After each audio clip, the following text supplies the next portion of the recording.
Africa, founded by local journalists, keeps the African community living in the Twin Cities connected through news, events, and issues impacting the African diaspora.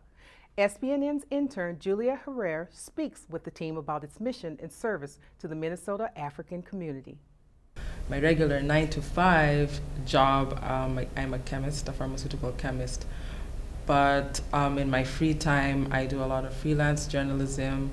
What I call a little bit of community organizing. I give art tours of the African Gallery at the Minneapolis Institute of Arts.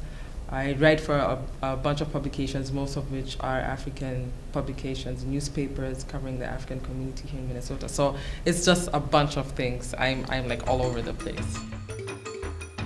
Mini-Africa, as it is right now, it's a website. Well, even though it's a website and it started as a blog, but I like to think of it as an online community where Africans in Minnesota can get together, share ideas, and also find resources.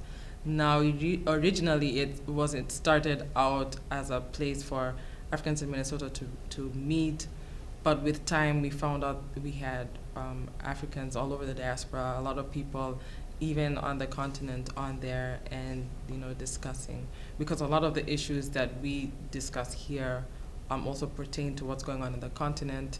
So it eventually ended up having like a wider audience than we originally thought. And when I say we, there are a bunch of writers who are on board. We started with originally probably 3 or 4, and I'd say we probably have about anywhere between 10 and 12 writers on there. And so when I was at the U, I was involved in a lot of school activities, most of them surrounding African community events. So I was heavily involved in the African Student Association and the Black Student Union.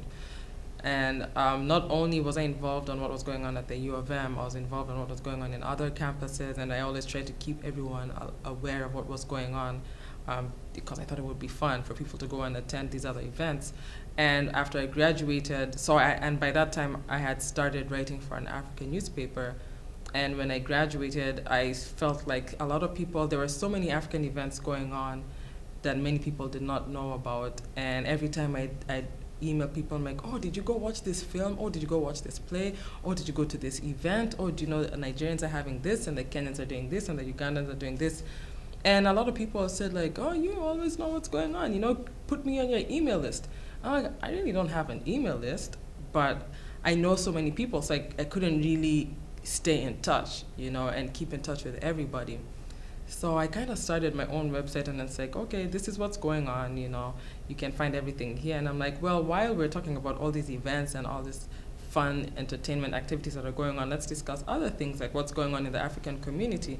And because I was writing I was going for events that covered the African community, and I was aware of so many things that were going on, I just felt sometimes there's not really enough serious conversation around either these events or just in general. What's special, actually what is unique about Mini-Africa is you have many other websites for specific communities. You have Somalis have their websites, and some of the content there is in Somali. You have the Ugandans a lot of other groups have mostly email lists, not websites. So we were trying to get something that was for all Africans, and so when we're looking for writers, we were targeting people from specific communities. Well, we don't have anything for your community. You let us know, when they had all these Independence Day parties, that's when we were trying to get everything from as far as we possibly could. And so I think in that way, we were different because we were combining many different African communities. Our goal was not really that big, and then as it grew, a lot of people said, oh, you need to do this. And it actually became a little bit of a problem because Mini-Africa is a hobby, and for us to get where a lot of people want us to go and where we now feel like we need to go because there is actually a need to head in that direction, we would need to put in a lot more work and much more time into it, outside of just being a place where people can come and exchange ideas, but where people can find information, find resources. I mean, times are tough, and this is like with the economy being very hard right now, a lot of people are need helping hands. So like in terms of finding jobs, we have a job link on there. We have actually been approached by many people who work with different counties saying, okay, we have resources for people who are having trouble paying, let's say, like their light bill, or just general resources for health care if you don't have insurance, if you've been laid off and don't have insurance. So that's what we're trying to create, is more resources. And what I actually am pretty good at is I a lot of the events, for whatever reason, I always know what's going on, and I think it's something that I feel like there's so many events. There's no reason that somebody should be like, I'm really bored, I have nothing to do this weekend. On any given weekend, when we started putting a list together, we had like 14, 15 events that people could go to that ranged from parties to lectures to arts to plays to everything. And we actually have a very good group of talented musicians, African musicians here, and they said, I'm having this event, I want more, more African people to come, because it's a lot of, I'm just having a hugely or largely American audiences. So I do a lot of that.